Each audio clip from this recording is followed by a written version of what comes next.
আজকে বেশি কিছু করছি না, শুধু খিচুড়ি।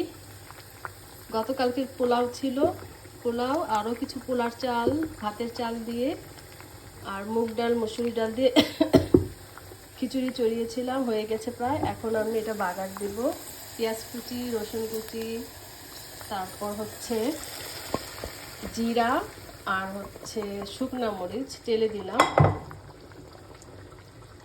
এখন একটু ধনিয়া পাতা দিয়ে দিব।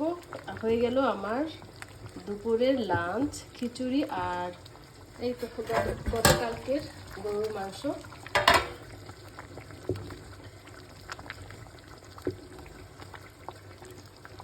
আমরা বিদেশের বাড়িতে যতই অসুস্থ থাকি না কেন, আমাদের তো খেতে হবে, ছেলে মেয়েকে খাওয়াতে হবে, আর তাই ঝটপট এই রান্না।